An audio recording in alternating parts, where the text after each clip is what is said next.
Hello and welcome. Today's video is all about aspects to consider when owning or purchasing a condo as an investment property versus a multifamily or single family home.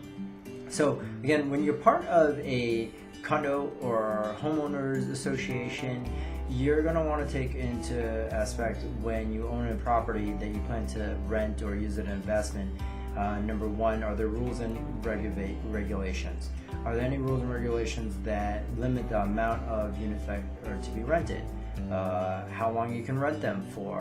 What type of people can live in your unit? All different aspects that they control on different aspects of actually renting out your unit. Second thing is, to take into consideration neighbors. Every single building typically has neighbors. However, your neighbors may be trustees. Trustees are typically what they call board members. There's typically an odd number of them on a board, 3, 5, 7. And these board members more or less decide, along with the management company, what happens at the building, what gets done, what doesn't get done, what money gets spent, how much condo fees are. Pretty much every facet of the building is controlled by these people. If you have a tenant that bothers them, they can set fines for you. Another aspect is the actual management of the company. A lot of times the condo association will hire a separate third-party company just to handle paying bills, facilitation of vendors, things of that nature. You may or may not get along with the property manager. They may not be communicative of your needs or respond to your requests. So that's another aspect to take into consideration with. Condo fees is a huge aspect of it, as well as the financials. Condo fees are controlled and decided by the board. You don't know, specifically, how they use their money.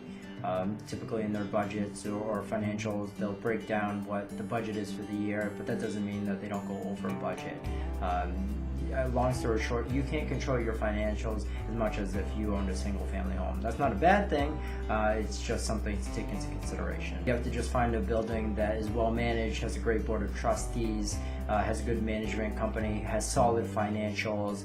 The capital improvements such as roofs or boilers or other major expenses have been taken care of or properly maintained, and that no immediate major expenses are on the horizon that you're not aware of or calculating into your returns. There's positives of condos as well. They're much easier typically to take care of. You pay one condo fee, and all you really have to worry about is, getting a renter and collecting those fees and taking care of, minor repairs within the actual unit itself. Some buildings may even have on-site supers or, people that you can request or ask to help out for repairs within your units to help it minimize. But again, you are paying someone to help facilitate these aspects that typically does eat into your profits. You just have to, make a determination of how much work you want to be able to do, how much control you want of your investment, and what aspect you're okay with versus not when deciding whether you want a condo versus a multi or single family as an investment.